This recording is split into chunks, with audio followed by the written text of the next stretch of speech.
Here's hoping you'll never have to use it. But if you do get a flat tire, knowing how to use your tire service kit repair system will get you back on the road quickly and safely. If equipped, the tire service kit is located under the load floor behind the rear seat. Remember that roadside assistance may be available. Consult the owner's information for details. If you get a flat, pull over to a safe location and turn on your hazard lights. Position the tire that needs inflating so that the valve stem is located near the ground. Put the transmission in park, turn off the ignition, and set the parking brake. Place the tire service kit on the ground next to the flat tire. Now, on the kit, push in and turn the mode select knob to the sealant mode position and uncoil the sealant hose. Remove the cap from the fitting at the end of the hose. Remove the valve stem cap and screw the sealant hose fitting onto the valve stem. Make sure the power button on the kit is in the off position. Uncoil the power plug on the kit and connect it to the vehicle's power outlet. Go ahead now and start the engine. Push the power button on the tire service kit, and the sealant should start flowing from the bottle through the hose and into the tire. Run the pump until the sealant stops flowing into the flat tire. The pressure may read up to 70 psi or 4.8 bar. However, it will quickly drop once the sealant bottle is empty. The pump will start to add air into the tire after the bottle is empty.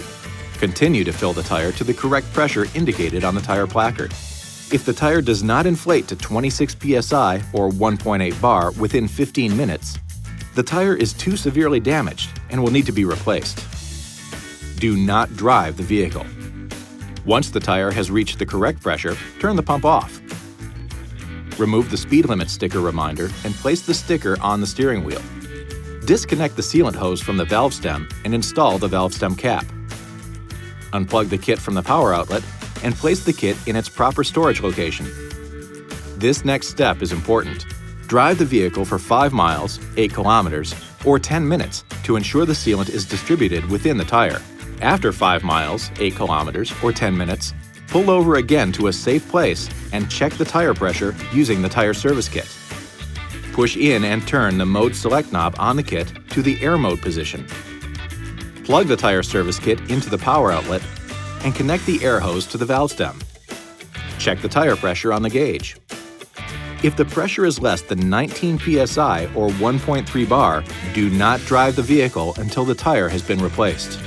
If the tire has more than 19 psi or 1.3 bar, turn the power button on and add the air necessary to return the tire pressure to the correct pressure indicated on the tire placard. If the tire becomes overinflated, push the deflation button to reduce the tire pressure to the recommended level. Disconnect the tire service kit from the valve stem and install the valve stem cap. Unplug the kit from the power outlet and place the kit in its proper storage location. Be sure to have the tire inspected and repaired as soon as possible, and inform the service advisor that the tire was sealed with the tire service kit. A quick note here, you can also use the tire service kit pump to inflate balls, air mattresses, and other inflatables. You'll find adapters in a compartment on the bottom of the unit. This video is not intended to take the place of your owner's manual. For complete details and other important safety information, please see your owner's information.